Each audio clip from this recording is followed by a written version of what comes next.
war with the most dangerous enemy that has ever faced mankind in his long climb from the swamp to the stars. And it's been said if we lose that war, and in so doing lose this way of freedom of ours, history will record with the greatest astonishment that those who had the most to lose did the least to prevent its happening. We, the people, tell the government what to do. It doesn't tell us. Our Constitution is a document in which we, the people, tell the government what it is allowed to do. The man is not free unless government is limited. An informed patriotism is what we want. But still watch closely. And don't be afraid to see what you see.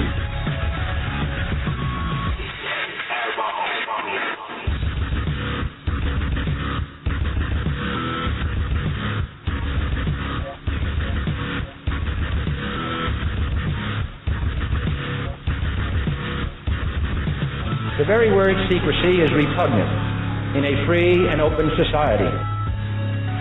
And we are, as a people, inherently and historically opposed to secret societies.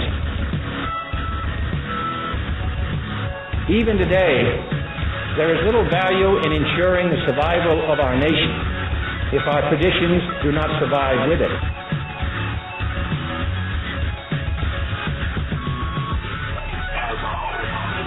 For as a wise man once said, an error doesn't become a mistake until you refuse to correct it. When in hell are all you people going to wake up? Moretti, Underground, the Liberty Report.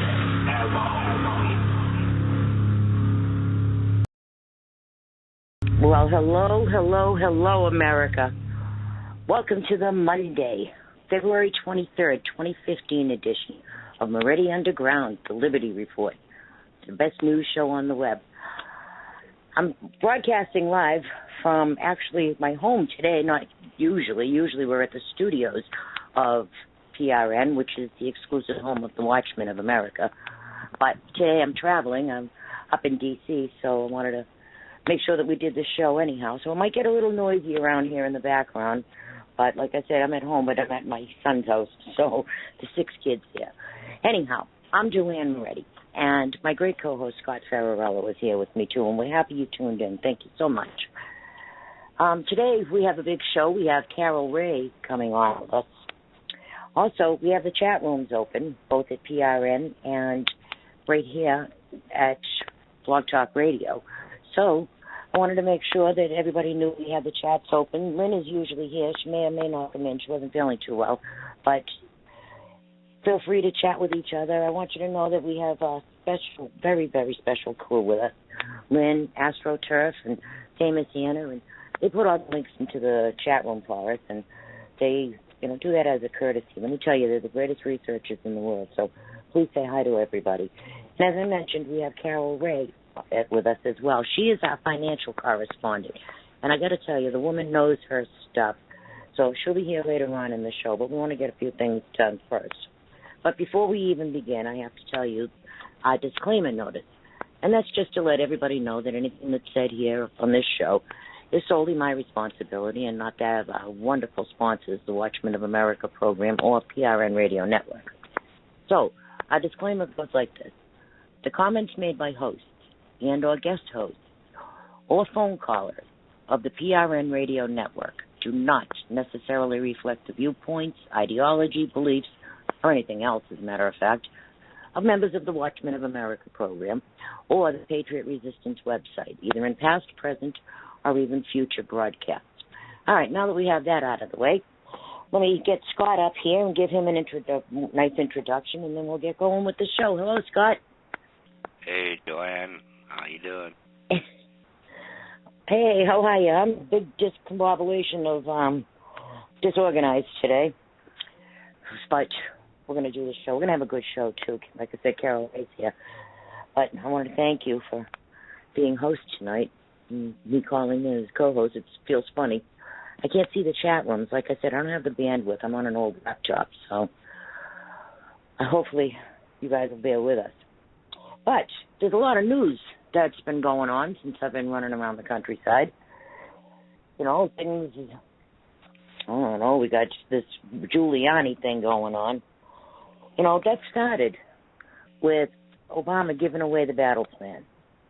You all knew that, right? He said we're going to go into Mosul, and it's going to be in the summertime, and we won't get it done by Ramadan. And, you know, who does that, Scott? Who gives away the battle plan to the enemy or anyone else? People that want to lose. You know, I think you're right. I think he does want to lose. And that brings us to what Giuliani said. Giuliani said that he didn't feel that Obama loved the country. He didn't mean it in a patriotic way. He meant it in a doesn't feel it. You know, he doesn't have, a lot of us have a deep, profound love for the United States. But Obama's mindset does seem to be that he doesn't really like us very much. He's always criticizing us. He thinks that we're all a bunch of dopes. His whole crew thinks we're stupid. He thinks we're snotty, we're on a high horse. He thinks that we stick to our guns and religion. And then when religious issues come up, he certainly doesn't have any use for Jews and Christians and even non-believers. He doesn't really like them very much. He seems to favor the Muslims very much. Now, I know Muslims, painting Muslims is a broad brush, and, we shouldn't do that. On the other hand, we cannot disregard the fact that terrorism these days, not 800 years ago with the Christians and the Muslims back then with the Crusaders, talking about 2015. You all know what's going on. The Middle East is lit up like a firecracker. ISIS is just another comfortable name for Al-Qaeda and the Taliban and Al-Shabaab and Al-Nusra and whatever groups they decide to come up with. They change groups like underwear. Their names, anyhow. But they have a broad swath of the Middle East just under their control, especially over in Iraq. We had won Iraq. But now we have lost so much ground. We have a base, Al-Assad Air Base, military base. It's huge. It's a 25-mile base. But all around that base is Muslim insurgents, the Al-Qaeda, ISIS, whatever, insurgents. And we haven't even sent any reinforcements over there, not that I've heard. And this isn't the first time that Obama's given away the plan. He tells them when we're going in, he tells them when we're getting out, he tells them what we're going to hit, what kind of ordnance we're going to use, how many troops we're going to have. I mean, why don't he just send them a telegram? Well, he it's pretty much insane. does. I mean, Giuliani comes out and says the obvious. I mean, in 2008, he wouldn't wear a flagella pin on his cheap polyester suit even. He wouldn't, put his hand over his heart or say the Pledge of Allegiance. His jet didn't even have an American flag on it. It had his 2008 Nazi logo. Let's see. He went around after he got in. He went around and apologized for how terrible a country we were. His wife said it was the first time she was proud of our country just because he was in there. Let's see. He never says a word about all the Christians being slaughtered all over the planet. When he can take a little responsibility and maybe condemn some of the bad radical Muslims, he can't even get himself to say the words. And he never says some bad Muslims in the name of Muhammad, blah, blah, blah. No. But he has no problem saying that Christians in the name of Christ, 900 to 1,000 years ago did this.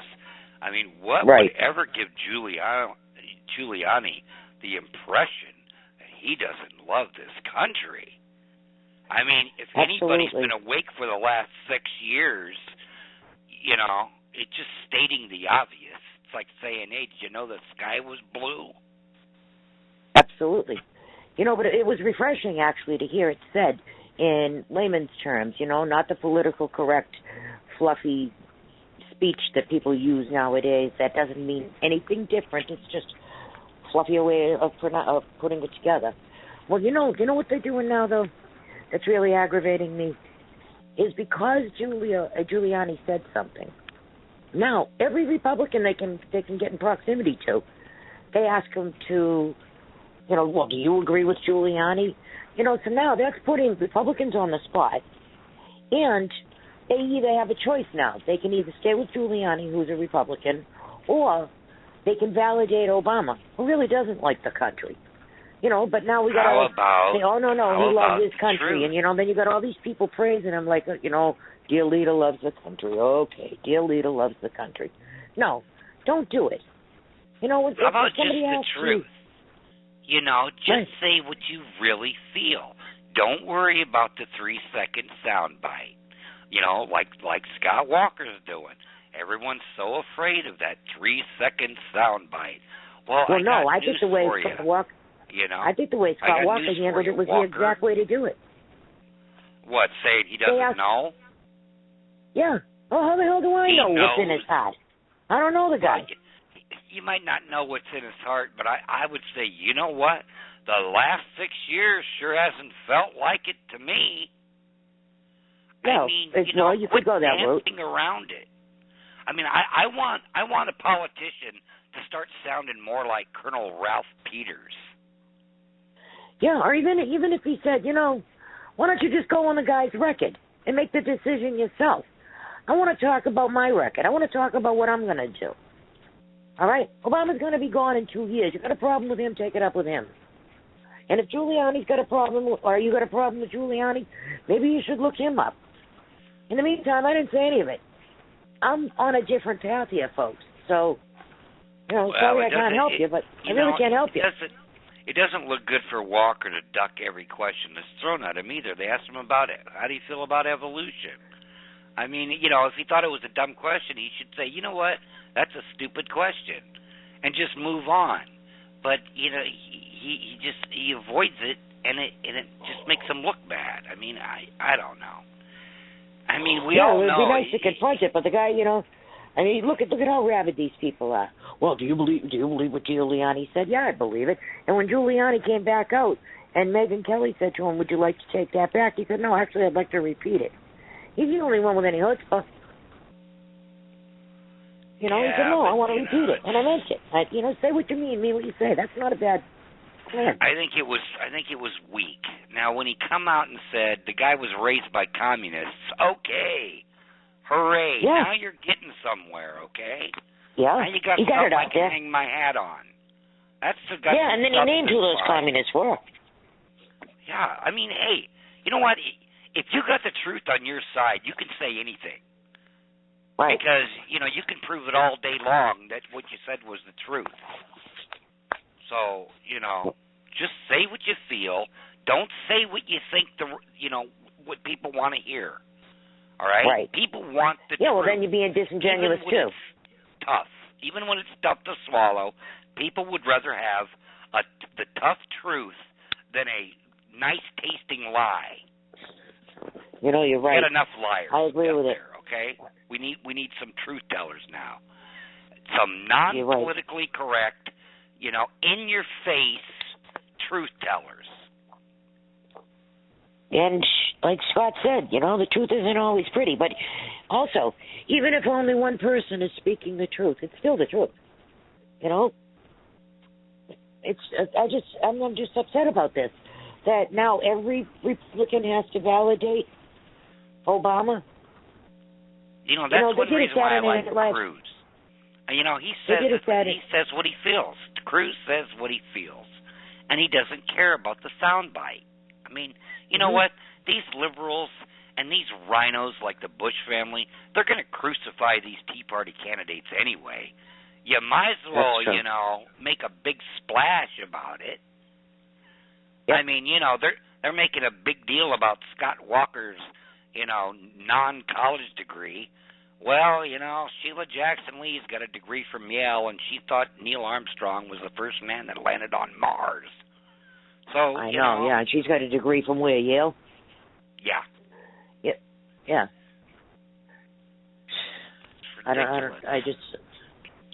But yeah, you know what? if him saying that will bring more people out of the woodwork to stand behind him, then great. But I don't see what the big deal is. He hasn't been a mayor in over a decade. He's just a civilian. I mean, I think maybe they're using him as a test.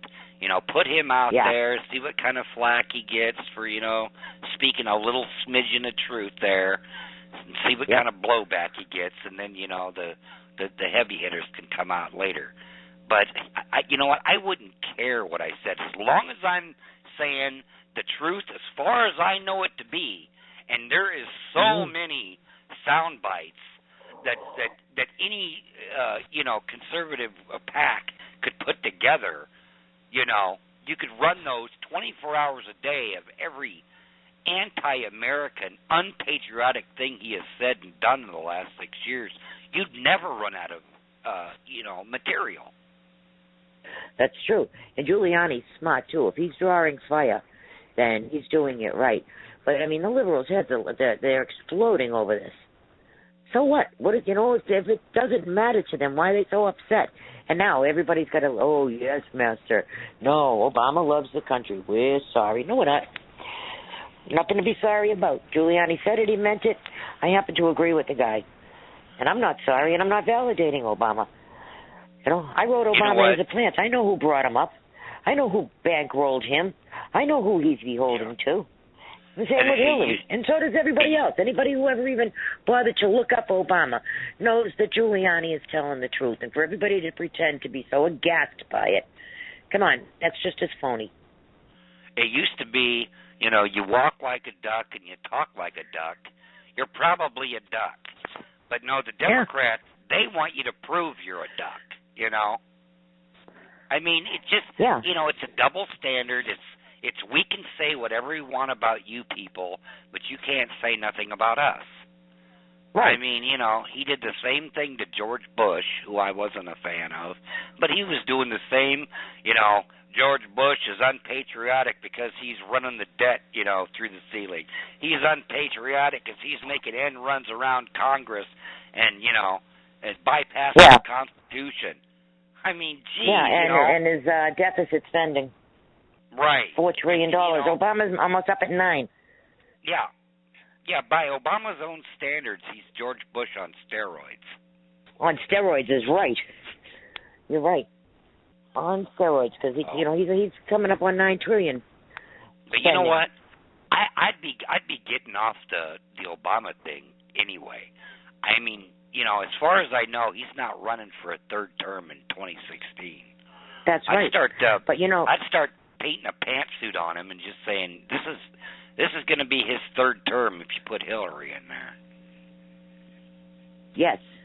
It's good to bring the highlight out because all the same people that put him in the White House are behind her. Right down, I mean, you saw her list of people. That's another thing, too. How come they're not running around asking Hillary or every Democrat about Hillary? So what do you think about all this foreign money that's going to the Clinton Foundation? And, what do you all think? Are you going to condemn Bill Clinton for riding around in that pedophile plane to Pedophile Island? Yeah. Yeah, well, it sure takes the narrative away from that, doesn't it? Yeah, they don't want to talk about Hillary. Hillary's the golden girl. Well, she's up getting a tune-up and getting all her skeletons aired out. I think this Giuliani thing is just more distraction. It gets people not talking about the internet takeover, the Trans-Pacific Partnership, the illegal aliens, the 19 other things that are happening that are actually going to destroy the country. This is sort of a non-issue, Yeah, well, we're wasting time talking about a guy with one foot out the door and the other one on a banana peel. You got things going on, like the news come out, and as a matter of fact, Denise wrote about it the other day, Friday, how Gaddafi was actively working with the Pentagon when Hillary had him killed. Oh, yeah. Yeah, he was. I mean, he got rid of all his weapons. He was bending over backward for him. But you know what? He was going to back his currency with real gold. He was, trying to do some things with Africa. I mean, but this is a typical thing to these presidents that have this regime change.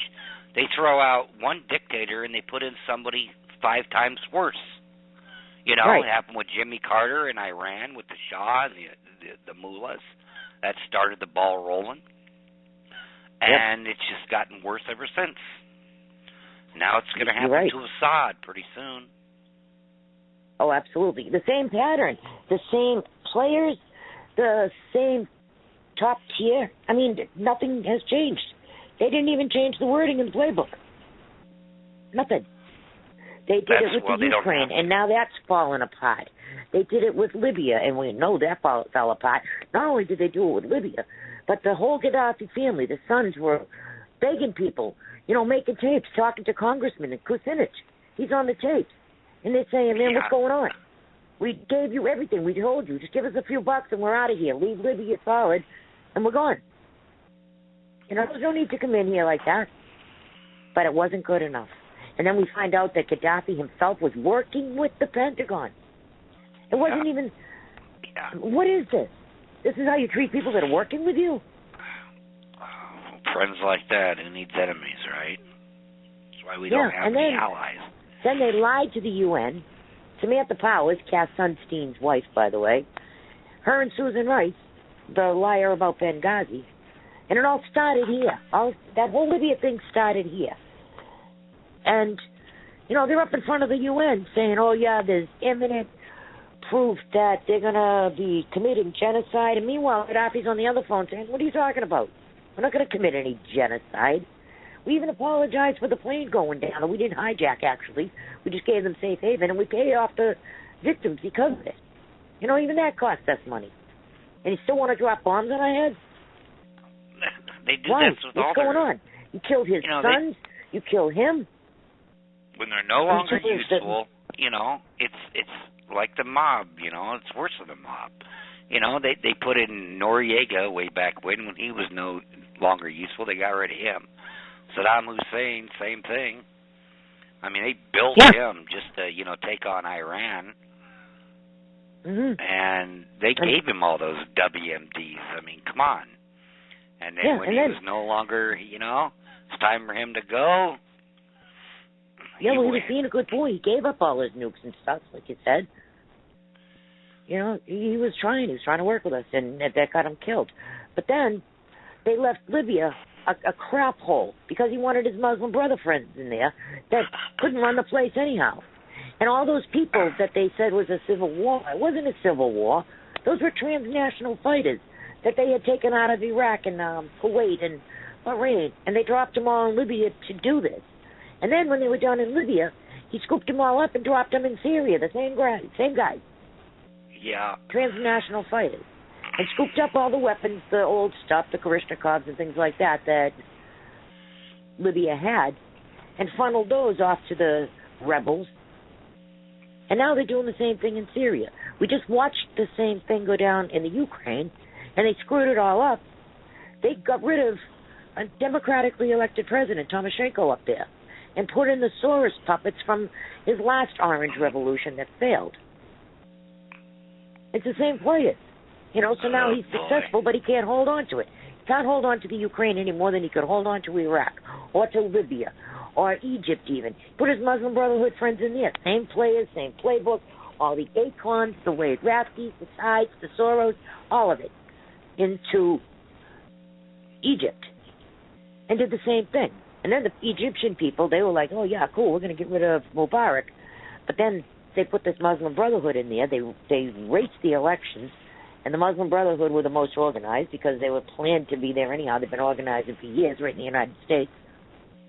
Well, they get in, and then the people wised up and threw them out, too, and put Sisi in there. Now, Obama wouldn't give Sisi a crust of bread or a straw hat in a blizzard. And Sisi's over there fighting ISIS. Yeah, and that's another un-American thing. He's condemning the only two countries that are actually taking on the so-called bad guys. Jordan and Egypt. I mean, he should be praising them. Hey, good job, But no, he's out there condemning them. It's like, hey, man, Jordan. you're taking out too many of my friends. What's going on? No kidding. Unbelievable. Well, it should be blatantly obvious what's going on. You know, Obama's running this caliphate. That's the only logical solution you could come up with. And it's not even him. He doesn't have the brains for this. His handlers do, but he doesn't. And but you know still, what? Syria and Iran are going to be next in line because they really can't kick off that caliphate, turbocharge it without Iran and Syria on board. Yeah, well, so it's still Iran, he seems to be, he's making some serious shady deals with Iran, and that's got Israel all freaked out. And you all know what's going on with Netanyahu and Obama. He doesn't like him any better than he likes anyone else, but he's certainly... I hate to say it, but everything Henry Kissinger has said has come true. Okay. Yeah. And it's because he's the top guys. He's with the top guys. You know, him and Rockefeller and them. They all make this play that everybody else is just following. I mean, he said way before America went this route. You know, first we're gonna go illegal, and then we're gonna go unconstitutional. It takes a little longer. Well, he said Israel isn't going to exist by 2025 or 2020, and unless there's some divine intervention, that's going to happen, and it's setting it up right now. Yeah, and well, by doing it's this so deal blatant. Doing this deal with Iran is going to make that happen. Oh, absolutely. Absolutely. And then the other deal he's making, you brought up Syria again and Assad, right? We're going to have Turkey train the Syrian rebels. Okay, well, weren't we just talking a couple of months ago that Turkey is supporting ISIS? So what, we're going to take money and weapons and train more ISIS? Because you know damn well Turkey's not on our side. Turkey's on Turkey's side. Turkey's like the weasel, like the middleman. Nothing for nothing. I'll do this for you, you do this for me. He's not loyal to anybody. He's loyal to himself. Well, what's strange is Turkey has got a strange brand of Islam over there called Sufi with an F. Mm-hmm. And they're known for bringing the Sunnis and the Shias together and making them, all buddies for a common cause. And that's what's going to eventually happen. Right now, they're on the Sunni side to go against Iran and Syria, which is Shia. But once they're taken care of and the regime change there is complete, and of course they want regime change in Jordan and Egypt as well, then the Sufis will probably be there to bring both of the largest sects together, of course, and come after the great and smaller Satan, which is us and Israel. Yeah, so what they're doing is community organizing on a grand scale. Right. Exactly. Yep, exactly. And they're like mob families, okay? In New York way back in the day, it was the Italians versus the Irish. Well, the Italians and Sicilians banded together and got rid of the Irish. But then, when they're gone, then they fight amongst themselves. Well, that's what these guys are going to do. They will put their differences aside to take out infidels. And, that's the old Ottoman Empire. But then Obama tells us, get off your high horse, and, 800 years ago the Crusaders fought with the Muslims, and they weren't very nice people. No, actually it was a defensive war, and they had been attacked for 470 years before they fought back, which, it's been a long time since then, too. But then you got these people who are threatening to blow up the Mall of America. Now, you know damn well they're not going to blow up the Mall of America. That place is locked down tighter than a frog's rear end, and that's watertight. So I wouldn't put it past them to, jack up some other mall somewhere in a rural area where everybody's nice and, walk around and smile at each other, and the next thing you know, that'll be the mall. Someplace that you least You least expect it. They don't give away their plan. Obama's the one that gives away the plan. I'm the conspiracy nut. I'm the one who thinks that, the Boston thing and Sandy Hook and all these were false flags, and there is plenty of evidence out there to support that theory. And, we don't have investigative reporters anymore. James O'Keefe is about one of the few last investigative reporters out there, and since he's not on a mainstream media channel, no one's going to believe anything he says anyway. So what do you got? You got a complacent, state-run media, and you got people that will do anything to push an agenda forward. So I'm glad you brought up James O'Keefe. I don't know what he's got planned, but every time he comes out with a lead like this, and he says, I'm going to break something, and it's going to be huge. He came out on Twitter a little while ago. I noticed it. I was skimming past it. And then I saw it again over at Facebook. Well, he said that next week, which could be this week, he's coming out with something so big that he's literally afraid for his life. See, now didn't he learn anything from Breitbart? You don't do that. Breitbart, Hastings. You don't announce that you're coming out with something in a week. Because you know what? That's when you disappear. You're just putting a target on your back and saying, hey, you got a week to take me out, folks. No, you release the information and then let it speak for itself. You never do that. You're right on one part, but I was just thinking in a different angle. I was thinking, you announce it, because then if anything happens to you, you've already announced it. Like if I end up dead, this is who killed me. But that's what Breitbart did at CPAC. He said, boy, I got a tape. It's going to blow your mind. It's you-know-who with all these ponytail liberals. Boy, this is really going to do something. Ponytails. And look what happened to him. A week later, he has a heart attack. Yeah, and then Hastings was going to come out with the Bird-Doll thing. Right. And he got remote controlled into a tree. You don't do that. But O'Keefe is smart. You say, I sent my information to 19 different news organizations, so if anything happens to me, it's still going to be printed, blah, blah, blah. Yeah. And if you announce it, you do it, a day or two ahead. You don't, this is not smart, man. I'm just telling you. Yeah, well, I don't know. I'm scared for him, so maybe it isn't smart, or maybe coming out with that, he's already got his exit plan, and whatever it is he's going to be releasing, it's all over the place. He's got 25,000 copies of it, and if anything happens to him, it'll all come out at the same time. He doesn't deal with... The thing is that they got the state-run media down so well that almost the truth doesn't get out anyway. Here you had Joe Arpaio, all right, a sheriff, used to work for the Department of Justice. He had two news conferences that were 2 hours long about a fake Social Security number and a birth certificate. Guess what? Fox News, don't ask him about that. Whenever he goes on Fox News, he's not allowed to talk about that. If it wouldn't he was been for Donald blacklisted Trump, like he was some sort of old kook. Yeah, if it wouldn't have been for Donald Trump, it wouldn't have been out there in the news at all. That's how well they've got it locked down.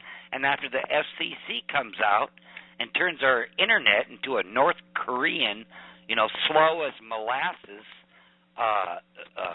censorship fest, it's never going to come out, and you and I are probably going to disappear. Yeah, well, that's how you know you live under a brutal regime, when you are afraid to publish the truth. When the national, the mainstream media won't publish it. I guarantee you, those tapes that the Washington Times ended up putting out, I bet you anything that the New York Times, New York Post, LA Times, all of them are sitting on it too. And they didn't have the guts to put it out there. The Washington Times did, and they had it checked. And like you were saying about Arpaio, You know, they made him out, they blacklisted him to pieces, and they made him out to be a screwball. Let me tell you something. The man's got 40 years in law enforcement. He's no screwball. He's a very learned man. He is very thorough, and he had, and he had some of the best forensic. Yeah. Go ahead. And he had some of the best forensic people and investigators helping him.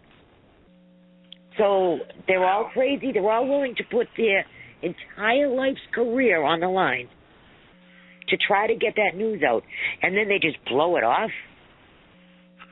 Yeah, well, you know what? And people fall for that. People are like, "Oh, he's a kook." No, he isn't. They like their careers, and stations don't want to be audited, and they don't want to be, whatever. Yeah, they don't want to be audited. Yep, exactly. And you saw what happened with the Tea Party groups that were just trying to get a tax-exempt number, which is a right under our commerce. See, and those are all to scare everybody else. See what happens? We blatantly, targeted a certain group and just pretty much destroyed them. And we come out here, got caught red-handed, lie through our fangs to Congress, and nothing happens to us. So if you know what's good for you, you won't do that because we'll come after you, and guess what? We'll get away with it. I mean, that's an example. Oh, yeah. It certainly does. And then they went after Gibson guitars, and then they went after the Chick-fil-A people, and then they went after the churches and the nuns, and they're just marching right over us, and we're just sitting there taking it. And,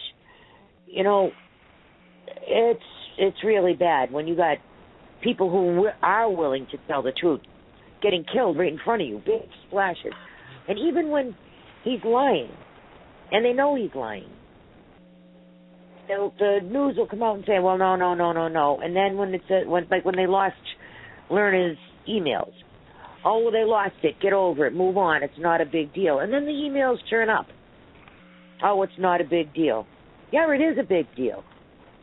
Either way, it's not a big deal. Whose side are you on? The people that read your magazines and watch your news? It's only a big deal when Brian Williams lies. But, when our government does it, it's expected, I guess. I don't know. Every now and then they accidentally tell the truth, and that's what I'm surprised. It's like, wow, it said something that, wasn't BS. I can't believe it. And they usually the Brian Williams thing. Go ahead. The Brian Williams thing, I'm thinking, was a hit on Hillary, actually, because he lied about taking fire. And immediately, when that came out, it brings you back to she lied about taking fire. Maybe. I think that was one of those deals where someone just, caught him. Somebody caught him, and they made a big deal about it, and it somehow got picked up. But maybe, I don't know. They'd known about it for 12 years. Timing is everything, and they had known about it for 12 years. All of a sudden it comes out. Could be. He either pissed somebody off, or this is another agenda, and he's just being a team player. And he might have been ready to retire anyhow. Maybe not. I don't know. I don't know what's in his heart, but still, you lied to everybody. Boy. And then when you try to apologize, you tell them that they misunderstood, not you. I do it. Misremembered. You understood fine, Mr.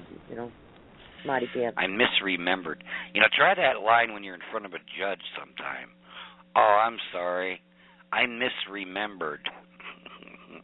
Yeah, misremembered. What is that? That's not even... Is that a word? No. Well, it wasn't. I think Brian just made it up. Misremembered. Sounds good. Sounds better than I lied. Yeah, no kidding. Hey, we got a lot going on, man. We got a lot going on. Look at this FCC stuff. Well, now, Wheeler, who's pushing this, now Wheeler wants this takeover of the Internet. We're going to have ObamaNet now. We got Obamacare, now we're getting ObamaNet. And you got to pass it before you can see what's in it. I mean, that's not a fluke, folks. That's the policy. Oh, you got to pass it to see what's in it. That's baloney. You are supposed to be representative. You are supposed to know exactly what is in it before you put your name on it on a vote. You're supposed to be representing the people. And if you're not representing the people, what the hell are you doing there? Scram. You got 2 Republicans and 3 Democrats at the FCC, so guess how it's going to go.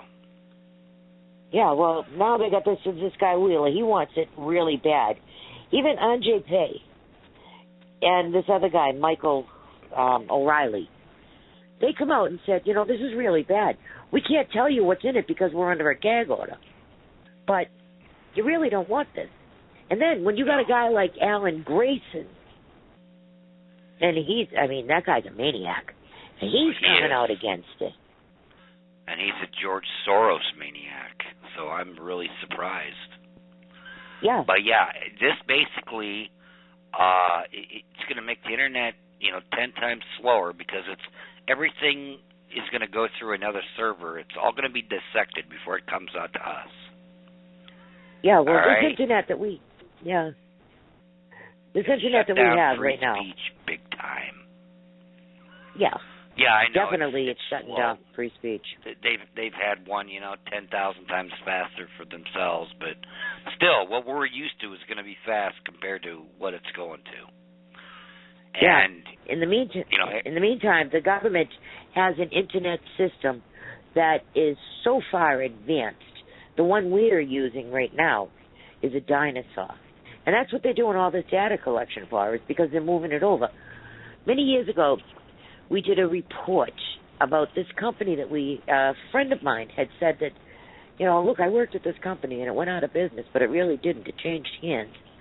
And they completed the project even though they said it failed. And they moved it to another phase. The company's name was Teledesic. Teledesic was working with AT&T and Verizon and Google and all of those people. And they launched 266 satellites. These aren't just any kind of satellites either. These can be controlled. They can be moved. You can reposition them. They can knock other satellites out of the sky, too. These are like Star Wars type things. Anyhow, they got these government grants, and it was a public-private partnership. They launched these satellites. Then they put out the word that Teledesic, the project failed, the company's gone out of business, but it didn't. What they did was they changed it to another company called OIC. OIC, again, went out and launched more satellites, and then they did all kinds of computer building, and they were building barges, and they were building all these facilities with these major satellite connections. And they were even, they would launch from Earth, and they would put these satellites into orbit, but then they would put connectors further out into space. So that company, OIC, did the same thing. They got all the money. They were working with the AT&T and the Verizons and everybody. And they went out of business. Now the company's name is Iridium. Iridium is a precious metal, and it's used in these satellites. It's used in cell phones. The only place you can get iridium is on a place where an asteroid hit the Earth. Places like the middle of the Gulf of Mexico or Haiti. Haiti has a huge deposit of iridium. Some places in South America, some places up in the Arctic, anywhere that the Earth through time has been hit with a meteor or a comet. And you'll find that precious metal there.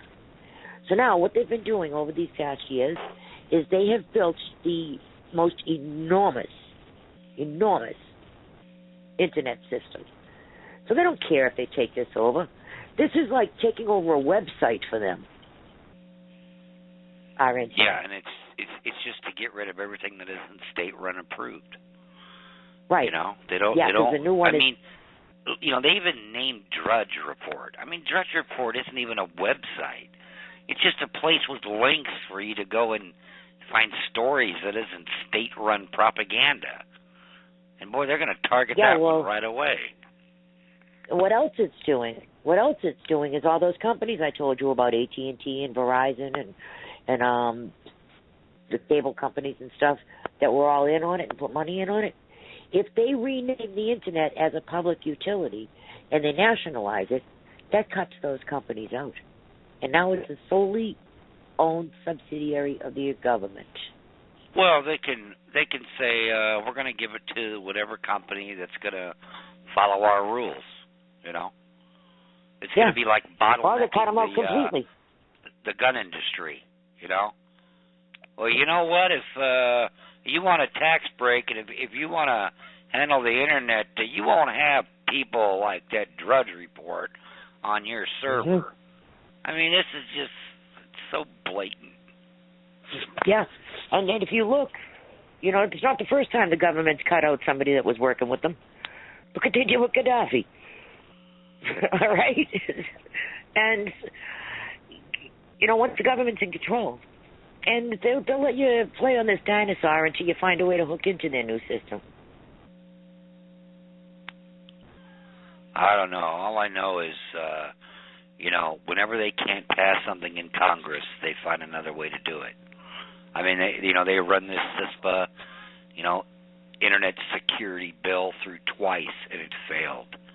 And so, here they just brush off an old rule during the Clinton administration, gave the FCC power over telecommunications, and they're just using the telecommunications rule book on the internet now. So, Yeah, just rename it a public utility, way. and then you could just take it away from them. Right. Then they don't need your input anymore. Well, Anjai Pai and Michael O'Reilly are begging this guy Wheeler, please don't have this vote right now. Hold off. At least give the people 30 days to read it and absorb it. But they're not even getting off the contents of the 338 pages, 34 pages or something. Yeah, it's 332. Yeah. So, and they're not even getting off. They won't even tell you what's in the prelude. So, of course not. What can you? This is bad. Of course folks. not. This is very, very what? bad. Bill Gates was over in China a while back. What do you think he was doing over there? Buying fortune cookies? No. No, he was finding out, how they've censored their internet since it came out. And a lot of that information is right in that 332-page booklet that we're getting. So, yeah, well, enjoy that comrades. story I just told. That story I just told about the companies is absolutely true. And, some people might not believe it, but hey, they built the first internet, right? And you see these satellites and these secret space missions and these secret launches they've been holding. They're only secret to the people who aren't actually working there. And there's always somebody who will come up with the information. What I want to know is when Megyn Kelly was, talking to Giuliani about this thing, about this non-story. How many segments did she do talking to someone about this internet takeover? Whenever one story is out there, there's another story it's replacing, and it's usually something like this. It's about 1,000 times more important. Right. But the shiny thing. That's why I hate stories like the Giuliani thing. It's such a non-story.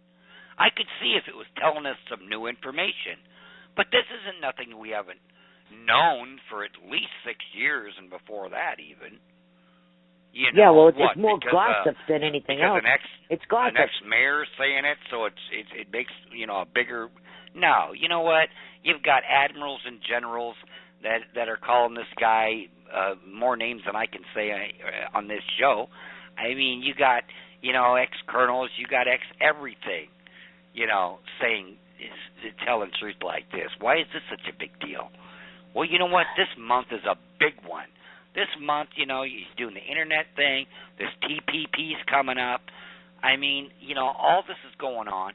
That the illegal immigration thing, Obama coming out and pretending like he doesn't want to fund DHS. Are you kidding me? I mean, what are they? They're an unconstitutional Gestapo. That's an illegal alien processing center is all it is. Yep. And they're not even saying who the real bad guys are. They're saying that sweet little old lady with the I Love America sign, she's the bad guy. Right. I mean, they want the right wingers to beg for their own Gestapo to attack them and enslave them or worse. Oh, right. Yes, please fund the DHS. It's ridiculous. Yeah, defund them and defund the TSA. They're completely worthless organizations. Yeah, You know, a Department of Homeland Security is supposed to keep bad guys or unvetted people out, but they don't. You know, these people crossing the borders and coming in with these refugee status, no vetting, no nothing, no Ellis Island to find out what diseases you have. It's just like this. You're right about that too. Look at that prison. Look at that prison in Texas. McAllen, Texas, they had a riot. All the illegals were rioting. They burned stuff. They tore up tents. They refused to go to breakfast. Then they refused to go to work detail. Then they just started smashing things. All right, let me tell you something. The illegals who are not criminal are all running around the country, or at least who haven't been deemed criminal yet. The ones that are in jail for a reason, not because they're Boy Scouts or Girl Scouts. And now they're rioting. And then the left called it a demonstration. Yeah. A demonstration. You're in jail for a reason, honey. You're not just sitting there. Obama let the ones that were just sitting there out. These are criminal illegals. They were demonstrating how criminal illegals act in lockup. That's what they were demonstrating. Yeah. These people can rebrand anything. And that's another thing. The Saul Alinsky, every conservative should really read that Saul Alinsky Rules for Radicals book. Because when you're doing something blatantly in someone's face that you know is wrong, one way to get people off their game is to say something so outrageously the opposite or stupid that it just makes the normal person's brain lock up because you can't even process the answer that you got. You never even imagined someone would come back with that answer that they gave you. You know? Yeah. And he does it all the time. Obama does it all the time. Yep. And people just sit there and scratch their head. They can't believe it. Yeah, he's amazing. I can't even believe. Yeah, I can. We're living through it. But back to this Giuliani thing. Giuliani's a former mayor. He was America's mayor. He was a good leader after the 9/11. He kept everybody calm and under control. 12 years ago. All right, there's a guy who's talking about another guy who's on his last 2 years as president. So, like I said, one foot out the door, the other on a banana peel. And we're going to listen about this gossip? I don't care what they say about each other. I don't either. I got my own opinion over here. I wish there was a presidential candidate that I could get behind or that I could think could make a difference. But it's like, America is a train that's already went off the tracks, and it's careening into a gravel pit 1,000 feet below. I don't think changing the driver of the train at this point in time is going to make much difference. Do you? No, but we better start paying attention to all of the things that we have learned, while we still have an internet. We are in a very bad position right now in the United States. We have gotten so far off track that we have half-rate people who couldn't find their way out of a paper bag if they had three maps and a flashlight, telling us that we're stupid. Oh, well, it's too nuanced for you. You can't win a war by killing your enemy. Who thinks that up? That's what they're telling us. We got to love them and embrace them. Yeah, okay, we're going to embrace them. Well, I wrote something about that. Oh, I'd like to share that, if I may. Please do. Thank you. I wrote, the wolves are at the door, and Obama is feeding them the sheep. I wrote, I don't really care how many politicians and their flunkies tell me I need empathy, or 800 years ago Christians battled Muslims. I will never be able to embrace an organized group who murder, rape, maim, enslave, immolate, and oppress. I never have, and I never will. To me, the people telling me how I should acknowledge their grievances or feel something for their economic situation are the real screwballs. When they tell us all the jihadis need are jobs and a hug, I want to puke. When they, it isn't economics that caused them to commit these atrocities. Bin Laden was a billionaire. Nidal Hassan, the Fort Hood shooter, was a military shrink. The countries that are sponsoring these radicals, they're filthy rich. So right there, it's all BS. the other night on Megyn Kelly's show, General McInerney, I wanted to bring up. 3 times he said, we are giving aid and comfort to the enemy. A general does not use those words loosely. He would be absolutely correct if we had actually named the enemy. The administration has removed the jihadis from any enemy list. Remember, Biden said the Taliban are not our enemy per se, and nobody in the administration will say who the enemy actually is. How can you give aid and comfort to an enemy that's not named? So far, the jihadis are in control of territory once liberated by the U.S. and the coalition. Now it's fallen into the hands of a worse regime. They have all the weapons, the vehicles, the bases, supplies, uniforms, and everything else we provided or left behind. When they run out, we even find ways to accidentally airdrop supplies to them. As political cover, that should backfire, by the way, the administration announced a spring offensive for Mosul. Tell me, who gives away a battle plan? They said when, how many, where. Are you kidding me, folks? We're in trouble. The wolves are at the door, and Obama is feeding them the sheep. He's no sheepdog. He's a wolf, too. And I wrote that in the middle of I was so upset after hearing General McInerney say that he was giving aid and comfort to the enemy. The man said it 3 times. The man is a general. That was on the same show when Giuliani doubled down. So that got lost in the shuffle. But there is no general who would use those words willy-nilly. And he said them. That's huge. Yeah, you'd think it would be. But instead, the media is going after what some mayor said, some ex-mayor said, you know. Yeah, something the ex-mayor said about Obama. Something that doesn't matter. I mean, the guy, he's not battling Islamic extremism. He's battling us in defense of Islamic extremism. You don't know Giuliani's right? Come on. Oh, yeah, woo-hoo-hoo. Giuliani said something bad about Obama. I'm not going to validate Obama. I'm not going to say Giuliani's wrong and Obama's right because I don't think he's wrong. And I'm not going to stand there and ask every Republican to, get down on their knees and praise Obama because Giuliani said something about him. Obama, you got a problem with Giuliani? Take it up with him. I'm sure he'd love the conversation. It's irrelevant anyway. Just like where he was born is irrelevant. Just like who he was raised by is irrelevant. Just like his college records are irrelevant because there's already been 6 years and it's going to be 8 and it could even be 11, Because I'm glad you brought up the records, too. When you're this out of control, you can just run for a 3rd term, say, hey, I'm just pulling an FDR here. We're at war, We, you may just make sure there's a nice war in the Ukraine or somewhere about, May, June of 2015 and or 2016, and wham, bam, I'm just going for a 3rd term because Hillary's not going to pan out. Yeah, and then they talk about Scott Walker. I'm glad you brought it up about his college records because, they're telling us, well, Scott Walker quit in his senior year. Yeah, he got offered a great job. The Red Cross was moving out of wherever they were moving, and it was a now or never decision for him.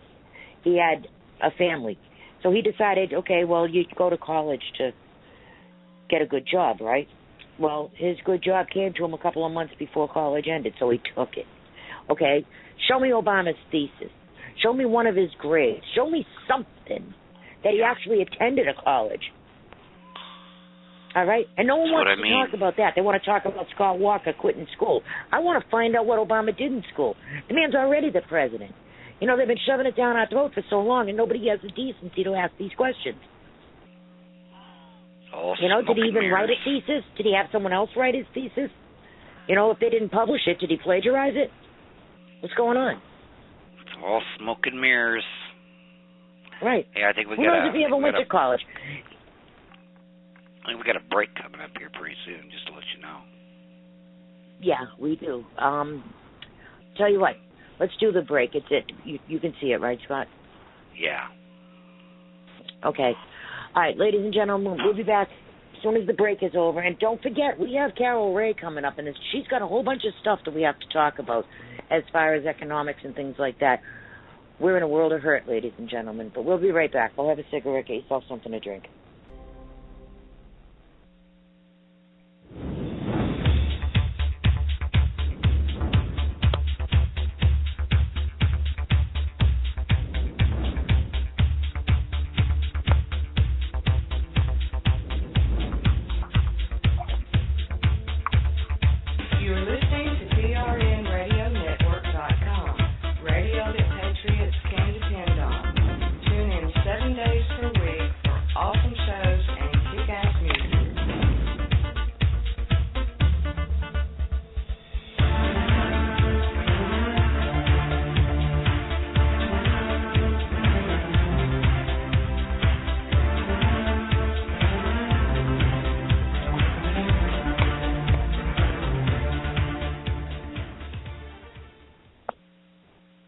And we are back live. You're listening to Moretti Underground, the Liberty Report, right here at PRN Radio Network, the exclusive home of the Watchmen of America program. Hey, Watchmen. Really love those Watchmen. I'm Joanne Moretti, and you know my great co-host who's actually hosting the show tonight, Scott Ferrarello. So we're happy you stuck around. We're also going to have Carol Ray here soon, and you know who she is. Carol Ray has the most wonderful radio voice, too, Scott. I loved her voice. Anyhow, I lost my internet, so can you hear me? Yeah. Okay, cool. Yeah, the internet went down. I'm very glad that you're hosting because now I can't even see the switchboard. But you'll see her number when she calls in. Anyhow, get back to what we were talking about because things are just getting crazier and crazier and crazier. I mean, look at Al Sharpton. Now, he's being sued. What? Do I have to? Yeah. Look at Al just Sharpton. for a second, though. Yeah, well, right. Al Sharpton's being sued. He's getting sued for like $20 billion, too, for discrimination. No. It's actually Comcast. They're doing this big merger. You know, so they're going to be this huge conglomerate. But Sharpton has that show over, you know, at MSNBC, and they're owned by one of the networks that are in this conglomerate. What is it? To Turner, Time Warner or something owns them. Probably. Or Comcast. One of them owns them. Anyhow, this merger is involving all of them. So now Al Sharpton got $3 million so that he will promote the diversity of the companies that are involved in the merger. And he's got this $3 million at his National Action Network. And he's been trying to keep the NAACP, who are suing them for discrimination, at bay. So now this is all coming down on everybody. And Al Sharpton, you know, I mean, this guy has nobody watching his show, but they keep him on because they're paying him a shakedown fee. This guy's the biggest shakedown artist in the world. I remember you were talking about him one day. You know, it's like you walk into this business and you say, give me money from my National Action Network or I'm going to tell everybody you're racist, even though they're not. So they just pay him to shut him up.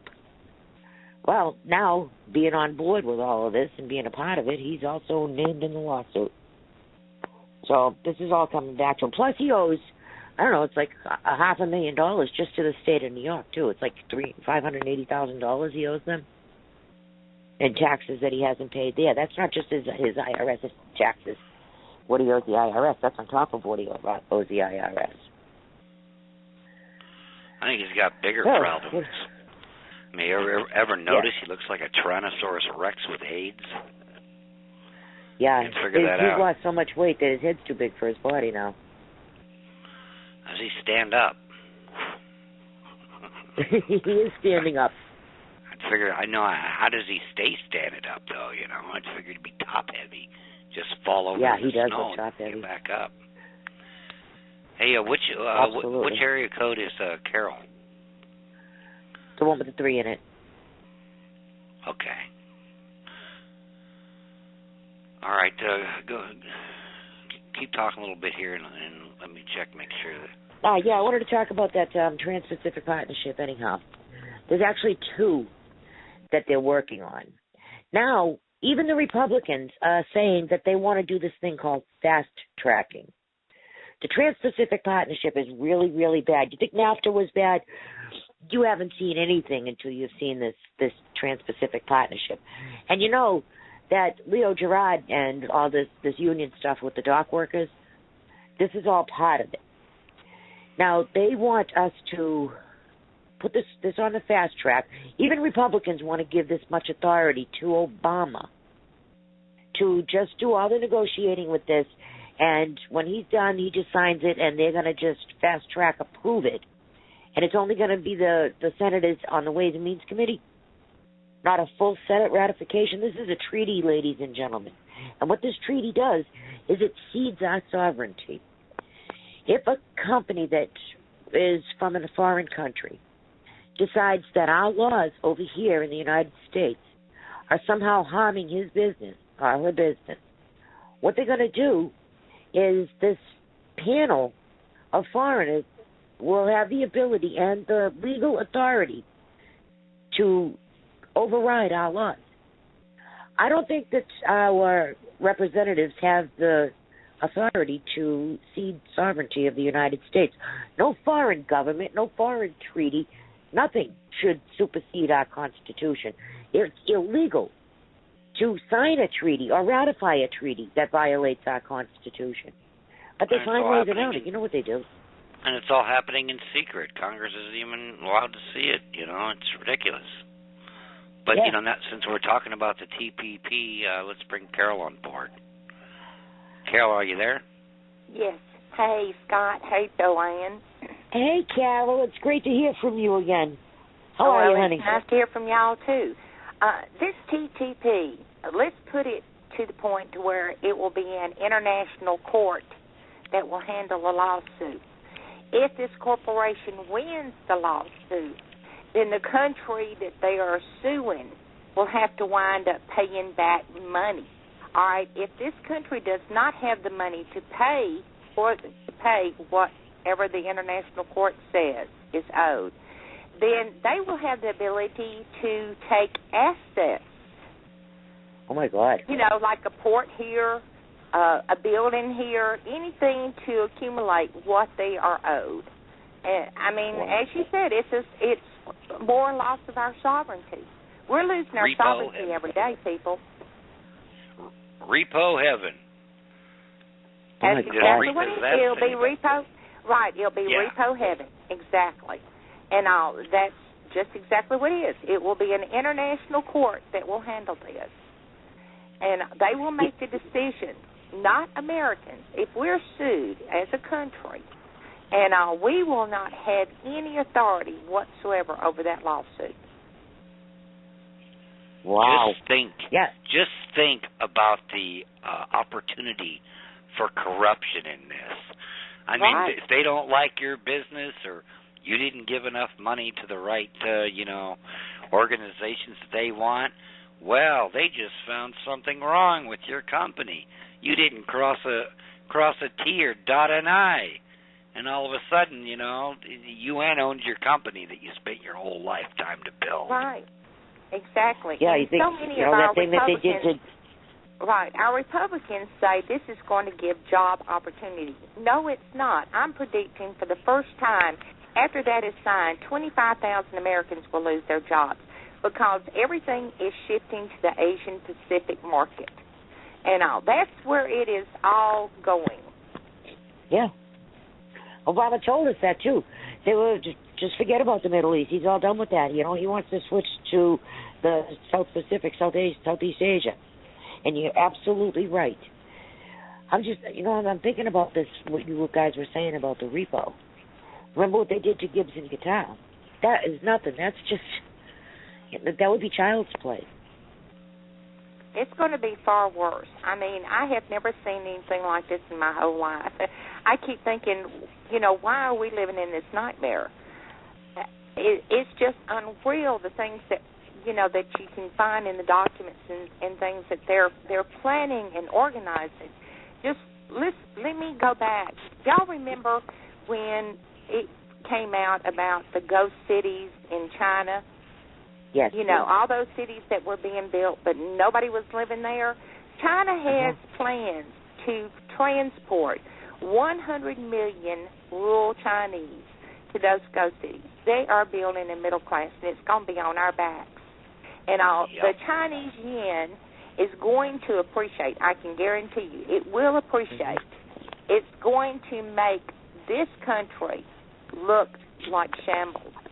It's what it's not widely communicated is that exactly what China wants. Its focus is now on moving away from the exporting model it has used for decades towards a domestic consumption. And companies like Walmart and the dollar stores and all, where they had been getting those cheap goods from China, they're going to hurt because China's going to raise the prices. And the shift is taking place right before our eyes. The West is moving to the Asian or to China. Including the International Monetary Fund, what they're doing with this BRICS and all. Just as Scott has stated in the past, BRICS was created by Goldman Sachs. And people need to understand that. Goldman Sachs has been a huge party into the Chinese growth. We're to become a third world nation. And what they're doing is instead of having 320 million consumer-based economy that we have, they're going to have 1.3 billion consumer-based economy in China. Except, of course, it's going to be communist, and the top 1% makes all the money anyway, just, pretty much like it is here, but much more regulated. Yes, that's exactly right, and it's going to be the same way here, y'all. They're going to regulate us to death. They're going to global taxes. They're going to green taxes. They're going to do everything they can to make us a third world nation and us third world citizens. That's the goal. In the G77 meeting, Lagarde, United Nations, China demanded more redistribution of our wealth. And Lagarde and the United Nations said, oh, yeah, we'll do that. I'm all for that. And that's exactly what's happening. Matter of fact, just last week, the United Nations met, and it was a sovereign debt restructuring ad hoc. Yeah. And they're talking about restructuring the whole global economy. And one of the main people that's involved in it is the president from Bolivia. The president from Bolivia is the one who presented a resolution to the United Nations wanting to give Mother Earth human rights.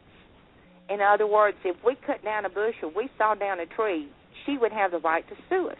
And that's the type of people that's trying to restructure our debt system. Yeah, well, if Mother Nature sues us, where's her bank account? Who's running it?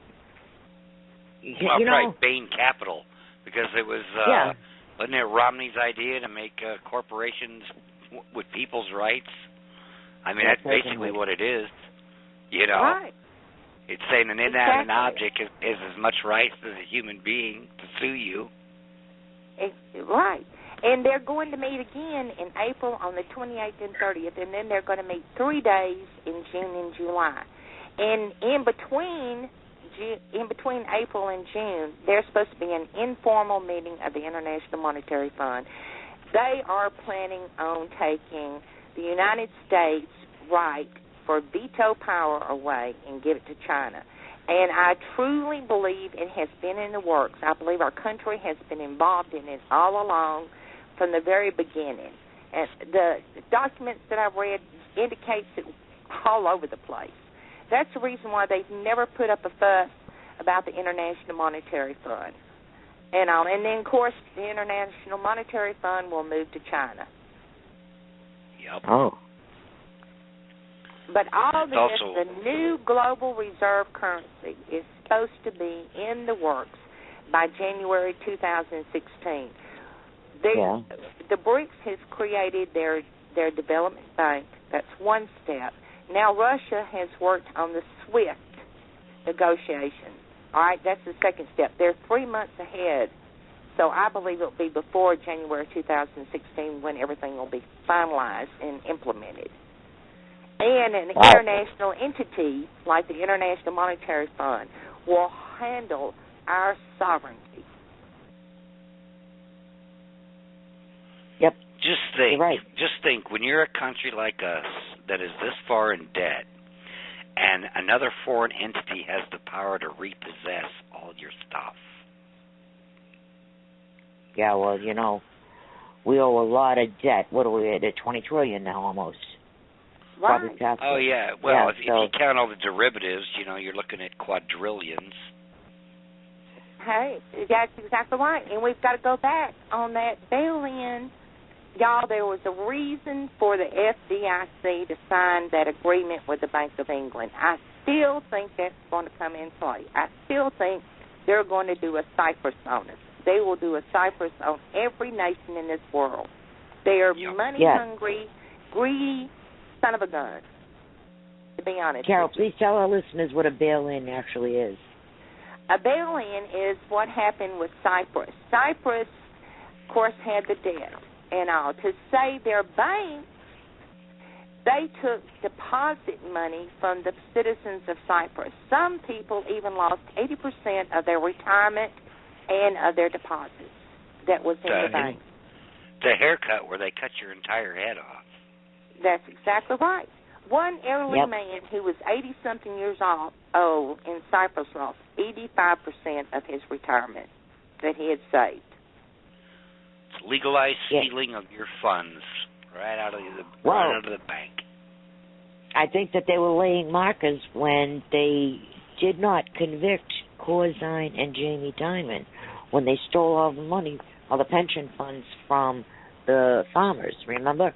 They took the money from the pension fund and put it into their general account. And then bet with it and lost. Capitalism and then died they said, the minute when they said capitalism died the minute they said banks are too big to fail. I mean, you know what the word bankrupt means? Well, it doesn't have a meaning anymore. No, it doesn't. And see, a lot of people do not understand, just for instance, like Greece borrowing money from the International Monetary Fund. International Monetary Fund charges interest rates, just like if you go and borrow money from a bank or, a loan agency or something like that. And all, but they don't realize, and a lot of Americans do not realize, the interest rate escalates through the International Monetary Fund. Some interest rates go as high as 30 to 50% or more. So a country doesn't have an opportunity to pay that debt back. Who can pay 30%?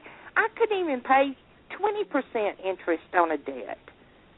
No. It's loan shark rate. That's exactly what it is. Yeah, well, it's a type of they're saying it could even be worse. You could be paying 120%. That's exactly right. And I would not be surprised by the time they get finished doing all these new regulations on our monetary status and all, that they won't have something in a document where they will increase the rate probably up to 100 to 120% or more, and all, because they want the countries to owe them. And the only jobs you're going to get in America are going to be those old factory jobs that used to be in China, the ones with the suicide nets outside of them. And who's going to work there? Illegal aliens and refugees. Regular Americans aren't going to want to work in slave factories for $1.25 an hour. It's getting so bad. That's the plan I don't for the think North people American Union. I don't think people understand what it means. And how Americans better wake up. They better wake up, because this economy, this new sovereign debt restructuring, this new global currency, reserve currency that we're heading towards, is going to create a monster. And we're going to be taken down so hard that the Statue of Liberty is not even going to have a flicker in its torch. It's naphtha and gat on steroids. Remember when Al Gore was saying it was going to create jobs, blah, blah, blah. They're using the same lie with this, except it's on a global scale. Right. Well, we're supposed to be global citizens. And I'll tell you something else. This audit the Federal Reserve will give the opportunity, because, see, the International Monetary Fund wants a new banking system. Right. All right. The United Nations has already come out in documents stating that they want a new global bank. Wait and see. That audit the Federal Reserve, especially if Yellen, if they go ahead and pass that bill and Yellen raises the rate. Either way, if she does it first or they do it second, it doesn't matter. That will give the opportunity for the Department of Treasury and our government to cut ties with the Federal Reserve and end walks International Monetary Fund as the global bank.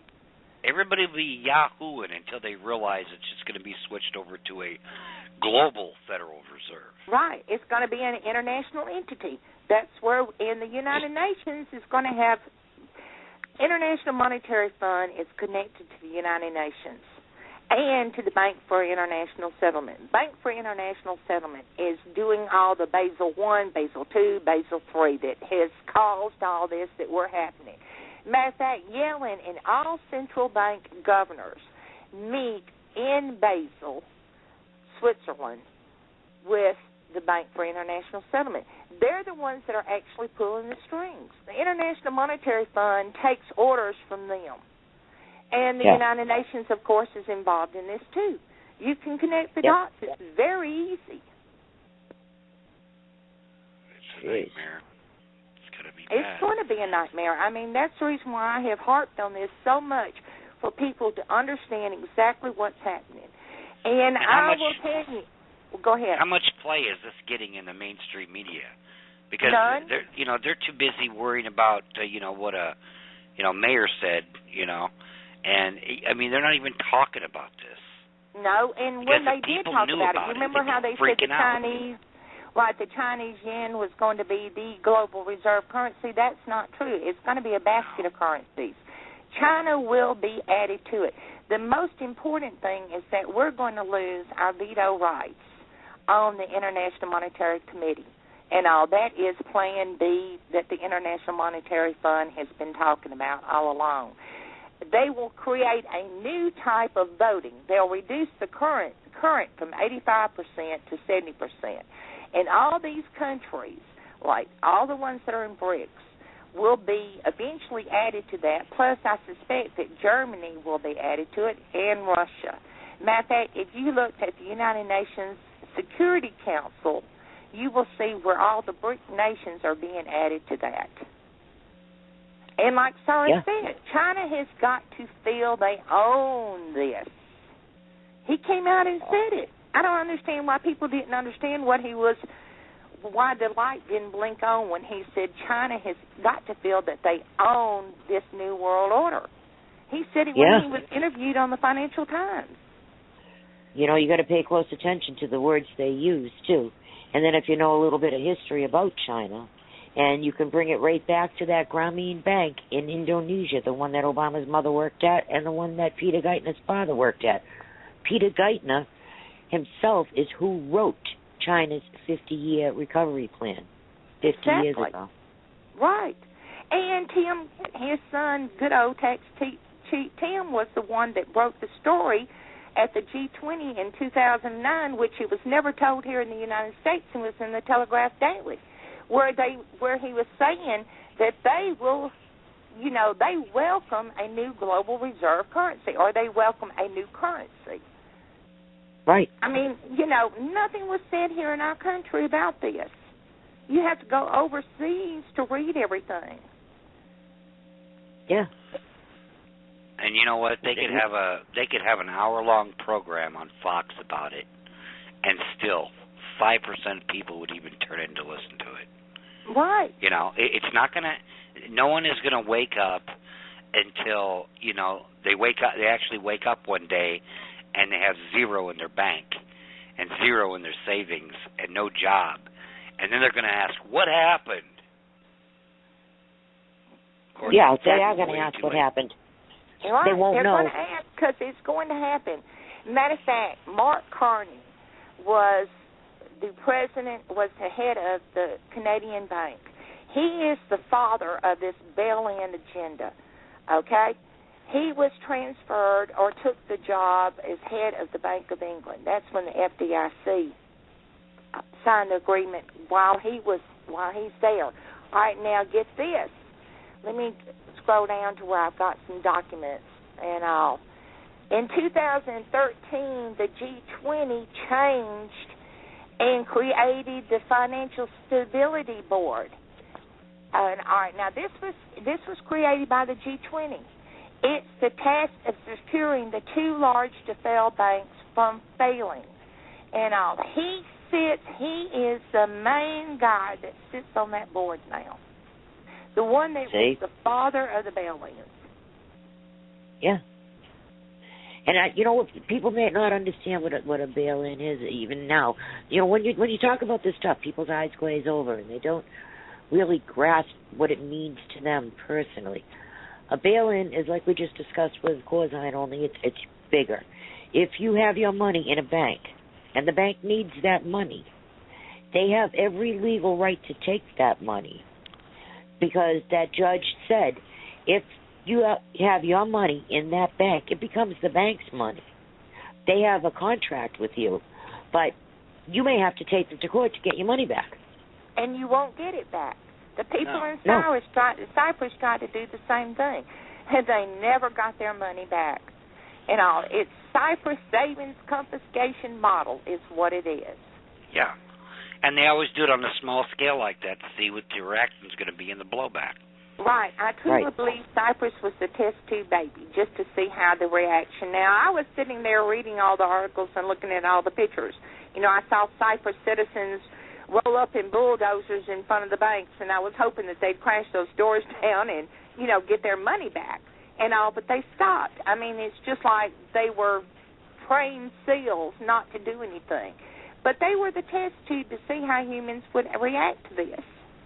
And what the humans did was when the communist regime, who's doing this anyhow, even making it worse, come out and said, no, we're done with all this austerity and everything's going to be great. They voted them in. So they voted themselves into even deeper slavery. They don't even know it. Like Scott says, they're going to promise you security, fences. They put a fence around your house to keep everybody out, but keeps you in, too. Well, I mean, this was the way to do it without firing a shot against anybody. We've all been trained to rely on money. Money buys everything. We've got to have money to pay taxes, money to grow food.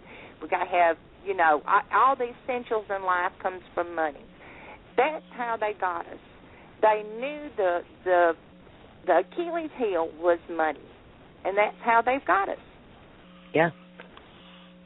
People have to go back on a barter system, somehow. Right. And I'll tell you something else. After this new global reserve currency is implemented, I can guarantee you every one of us, us, we will have plastic. Rwanda has gone with the total plastic from Visa. Russia's going the same way. And all there's articles about Russia now. Japan, Sweden, the European Union is going that way. And if you think about it, all these little black machines on our countertops at the stores and stuff, we're doing the same thing. It's so much easier to pull out a plastic card and swipe it than to give them cash or write them out a check. And that's going to be our currency. And then that way they'll be able to control everything you buy. And control every single dollar moving. Right. And if you misbehave, all they have to do is just cancel your account. Yep. And they're even got a test patent with that, too, Operation Choke Point. Yep. If they don't like what you're doing, they'll choke you out. And if you can't do business at a bank, then you're going to go out of business. And then if you deal in cash only and you try to make a cash deposit, they'll come and take your money altogether. You see what they're doing with the forfeiture, the one that Loretta Lynch is all involved in. Right. So they got you over a barrel either way. They will control your money. Now, everybody's glazing over, and they're going to think, that's got nothing to do with me. I don't have any money. Yeah, but if you got a job, or if you have a pension check, or if you're on welfare, that comes on a card. And if you misbehave, that card doesn't come. Or your cards are no good anywhere. Yeah. I hate to give anybody credit that's like the mafia, but these folks were genius in the plans that they have created. And they were so smart to figure out how can they control humans without taking a hostage or shooting one of us. And didn't even have to put you in jail. Right. All they had to do was, I'm going to get them so used to having money and all that they'll have to behave. Yep. They did it with the laws, too. They create so many laws that there's no way you can't break a law. So they'll control you with the finances, whether it be in your bank account or whether it be with fines. It's almost as if somebody made this plan thousands of years ago. Because it all happens at such small increments. It's like the frog in the, on the stove boiling in water. It just doesn't know it's going to be boiling alive because the temperature is just increasing a tiny bit at a time, so it doesn't notice it until it's dead. That's right. Yeah, well, wasn't it Lenin who said that people would never accept communism, but we'll do it in such small increments they won't notice, and then one day they'll wake up and they'll realize we're in full-blown communism. And you know what really bothers... Go ahead. Oh, Stalin or whatever, he said that. One of the Russian dictators said that. Yeah. They won't accept communism, but in small doses of socialism until they wake up one day and they're commies. Mm-hmm. And what bothers me is we've got Americans that are helping to plan this. Just like the Peterson Institute for International Economics, Edwin M. Truman wrote a document called What's Next for the IMF, where he talks about the super fund and about the different, lowering the voting and, forgetting about America, reduce America's influence. All this stuff, and it's Americans, or what I thought Americans, but they're the ones that are doing it to us. I agree with you, Carol. That's the most disgusting part, is there are Americans involved in this too. Right. But what happens is they lose their self-identity and they lose their patriotism when they become globalists. When you become an international company, well, you can't just worry about America anymore. You have to worry about the other places that you're doing business as well, and you have to weigh all these things. And then, then you hire people and you pay them enough, and they got a price. And they're willing to turn their backs on their country, or they don't even know that they're turning their backs on their country, and they're thinking they're doing it for the greater good, and it's not. Well, they're doing for the greater good, but it's not for Americans. It's for the other people. And the whole shift is going to Asia, to the Asian region. We're going to lose out big time. The stock market, everything is playing right along with their agenda. If people can't realize what's happening, I'll feel sorry. I won't even feel sorry for them when they finally wake up. Yeah, well, we're fundamentally being changed, just like Obama promised. If you look up the word fundamental, you'll know what he meant, from its basic core. Well, I truly suggest everybody keep a watch on this, because, like I said, in May, the IMF is going to have an informal meeting, and I think that's when the hatchet will start chopping away big time. And then, of course, the United Nations with their ad hoc meetings coming up in April and June and July, and all those are some more important meetings. But I'm telling everybody, I don't know how hard I can stress this, we are losing our sovereignty. No doubt and then you flood the country with foreigners who have no loyalty or patriotism towards this country anyhow. Well, now you've diluted patriotism.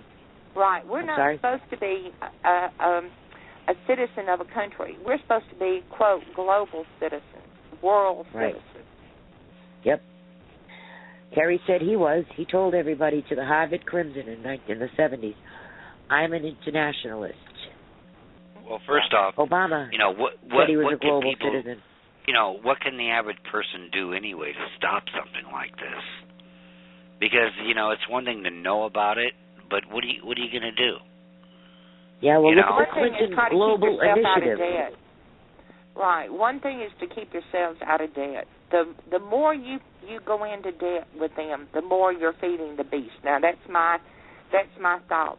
And still, you know, I don't know how all this is going to work out. I mean, you know, I don't know if they're going to eventually. All the documents that I read is the United States will still be in the basket of currency. It will just be the low man on the totem pole. And we'll lose our voting rights and stuff. I don't know how far they're going to devalue the dollar yet. I haven't found a document on that. I do know that they're eventually, after devaluing of the dollar, will be hyperinflation. That just naturally comes along with it. So people are going to hurt. It's best to have food in your home. So when the hard times hit, when they hit, and you will be able to at least eat and be able to feed your children.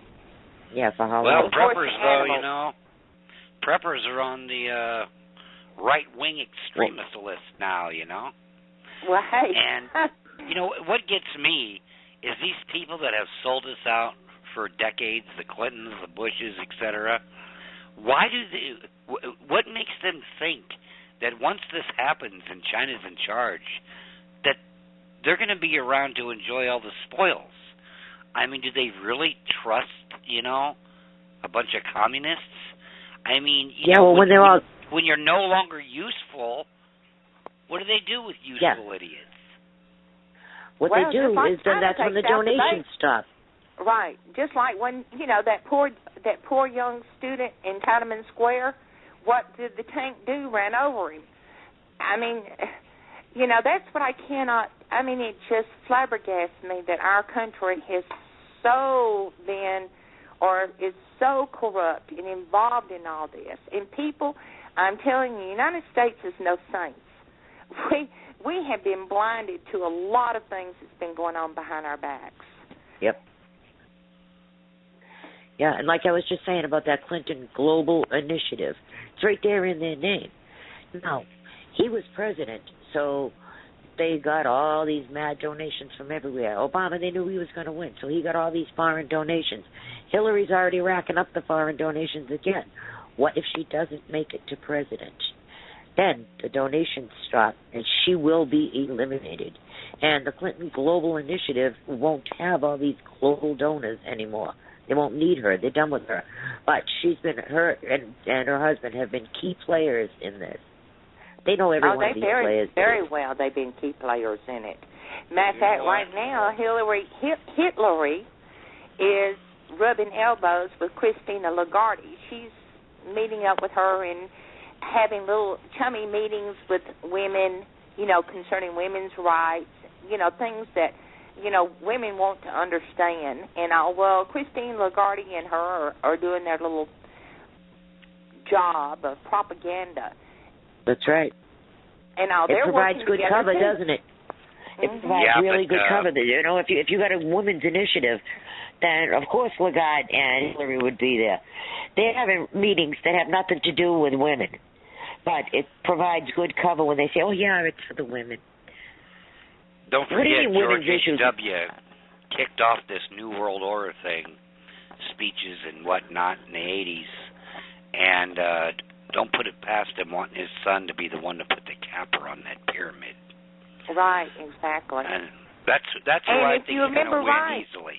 Okay? Right, and you remember, Joanne, I showed you a video where Lagarde was behind George W. Bush Jr. in 2008 when she was even party of the IMF. But she was right there with him when he was talking about the financial crisis. And also, they're all so tied into this. You know, we can go all the way back to Nixon and all. And then, of course, Kissinger, Rockefeller, all them they trips to the right. You can go all the way back to Woodrow Wilson. I mean, come on, he's the one who brought it all into the Federal Reserve and the whole 9 yards. Right. Yep. Exactly. And all these former presidents have all visited China and has wrapped their fingers around China, and they're making large investments with China. And you know, they've got investment organizations, they've got corporations moving in. Rothschild, I don't know how many banks they've opened up. He's opened up in China now. Rockefeller, he's Asian Society. they're doing all kinds of things with the Chinese and all. So, I mean, their bread is buttered one way or the other. They're going to come out smelling like a stink on that part. It's like starting America over from scratch from the bottom, except it's 5 times bigger. Right.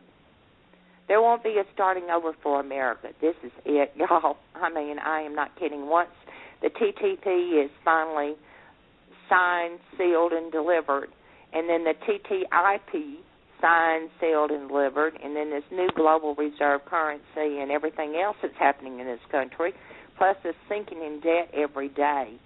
And we are not going to pull out, y'all. I mean, I wish I could give hope, but I have read so many blooming documents and so many articles from overseas on what all these elites are saying. I don't see any hope for us. I really don't, unless people, and it's going to take thousands and thousands of Americans to wake up to realize what's going on. And it's not going to happen unless they're listening, and instead of putting out cute little pictures on Facebook and little cute little jokes and things like that, they're not passing the information on to others so they can wake up, and they need to. They need to take, if I jeopardize myself by posting a document from the International Monetary Fund that's showing how they're going to screw us, then other people ought to have the guts to share it. Yeah. But that's another thing they do is they say, oh, that's conspiracy theory. How many conspiracy theories have they said were conspiracy theories that turned out to be 100% accurate? See, but that's another thing. You can't even spread information on Facebook. Number one, the algorithms all have been rewritten. You know, I've got a page that has 33,000 likes. So you would think that everything I posted on that page would go out to all 33,000 people that like that page. Wrong. Maybe 3,000 get whatever it is that I posted. And out of that 3,000, maybe 1,000 read it. Out of that 1,000, maybe 300 understand it. That's not very many out of 33,000. So I don't even share most things on my personal page anymore. You can't even get people to read the documents if they'll sit down and read the documents. And these documents are not hard to understand when they talk about, well, they're going to take the American veto right power away from them on the International Monetary Fund Committee. You know, and they're going to do the different voting rights, and the United Nations is going to be involved. We're going to have a new global bank. That doesn't take a whole lot of sense to understand what's going on. But a lot of people, you can't even get them to look at the documents because they're all got in their mind, you're a conspiracy theorist. That's what they've got in their mind. Or what can I do about it? Or what can I do about it anyway? Right. Because even though I know this stuff, what can I do about it? Nothing. Carol's right. I mean, Carol's right. You got to share it. You got to share it, and you have to do it in increments, and you have to do it in baby steps, and you have to repeat it over and over and over. People learn by repetition, and you can't introduce too much at once. I mean, it's hard for them to grasp. You know, people like you that have been studying this and sharing it and trying to get people to realize, and you've gotten so smart too. I mean, I'm amazed at how advanced you are. And I'm also amazed at how not advanced the rest of us are. How do we do this? How do you get that many people to wake up?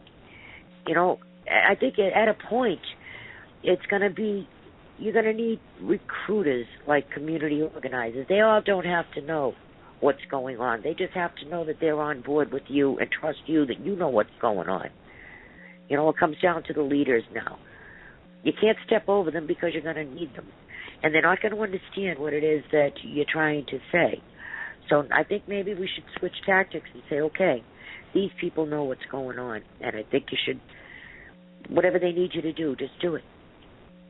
You know, it's late in the game now, and you're not going to understand it all, and you can learn as you go along. But right now, you got to pick the right people, and you know, let's just lead this. Right. Well, the most important things that people need to understand is the International Monetary Fund will be in control of all the monies of the globe, and all. They will be the global bank. The second is that we're losing our sovereignty. And the third is they will be in control of everything before this is over with. And the fourth is that we will wind up having a cashless society. And all that will be implemented, I figure, by no later than 2018, maybe 2020, the way it's going. Could be even sooner. And all. But we've got to learn to quit as much as we can not to feed the beast, because the beast survives on the money. If we keep ourselves out of debt and don't charge, if you charge something, make sure you pay it off as soon as you get the bill. Don't charge to the point where you can't do it, where you have to make those little payments where you're paying an interest rate. Because the interest rate that you're paying is also feeding the beast. Yeah. The second thing is to have food, because like I said, I don't know how bad it's going to get in this country before it's ended. And we've got to be able to provide for our families, until the good Lord takes us home. And many times I wish that He'd come on. We got people like to be awake. We have people like Ron Paul, who everybody made out to be some crazy old kook, and his son too, Rand Paul. They're calling him an isolationist. I was thinking about that, and I was thinking, isolationism, that might not be a bad thing. And that, they're saying, well, that's going to pull you out of the global economy. Let me tell you something. The world needs the United States of America. They need our goods. They need our intuition. They need our resources. The United States of America has every resource that we could possibly need to keep our population sustained. The rest of the world, if they want to start taking us over, the hell with them. We don't need them. They need us. It's that's what Agenda 21's from within. For. Right. Yeah, it's our own people from within our own regime. There's two organizations that we really need out of this country, and that's the United Nations and the International Monetary Fund. We need to cut ties and dissolve the Federal Reserve and go back to our own money printing. Yeah, but that's the thing, Carol. That's the thing, is we thought the global order was coming for us. We are the global order. Hillary Clinton, John Kerry, the Bushes, the Obamas, they are the global order. The Kissingers, the Brzezinskis, and then you got the Chinese. Yeah, they're the global order. And the Europeans, they're the global order. But it's the United States who's leading the show. Right. It's us. We have the traitors in our midst. It's actually the United States is giving away our sovereignty, our funding, our money, everything. I mean, it's our government that's going to tax us to death, that's going to give the International Monetary Fund the green funding, the global income tax. Oh, that's another thing. We're going to have a global income tax before this is over with, people. And not only what we're paying, we're going to be, as the old saying is, taxed to death. That's part of it. Yeah, but it's old people, our own people within our own ranks that are doing it. Right. Right. It's our government that's doing it. And as Scott and you have said, our government has been doing this for a long, long time. They're not safe, people. And we might as well realize it's both parties that's been playing pity-patty with this. Yeah, well, the whole world is being community organized. Right. And it's against the people. Hey, Carol, we only got a few more minutes left. Do you have any closing comments for our guests before I say thank you and we close this out? Just be sure and keep a watch on the TTP treaty and the TTIP, and then what's going on in the International Monetary Fund and the United Nations. Keep yourselves out of debt. For goodness sakes, don't keep yourself to the point to where you won't have anything to be able to live on when things start going really bad. That's the only thing I can say, and I'm going to be praying for everybody, and I hope everybody will be praying for us, because at one time our country was full of greatness, and whatever happened to it besides corruption and progressivism and communism and socialism getting tied into it, Americans are still good people, and they've just got to have a nudge to realize just how good they are. Yes. Carol, I want to thank you so very, very much for coming in tonight, and I want to invite you back 1,000 more times. We love you, kid. Well, I love y'all too, and thank you, Scott, and thank you, Joanne, for allowing me to be on the show tonight. Oh, God bless both you. of you and your family. Good night, Carol. Night. Carol. All right, Scott. Do you have a song to close us out with? And after the song is over, that little red box at the top that says end episode, we gotta. Yes. All right. Well. All right, then I'm just going to say, ladies and gentlemen, thank you very much for tuning in. We'd like to thank you all for being here. A very special thank you to Carol Ray, our wonderful guest, to Lynn, Anna, AstroTurf, all of our listeners, everybody who called in who didn't, get their calls answered and stuff. Would like to thank you. And as always, a very special thank you to my great co-host, Scott Fararello. On that note, we'd like to say good night to you. We'll see you all next week. Stay tuned to PRN Radio Network all week. There's great shows every night at 8 to 10 p.m.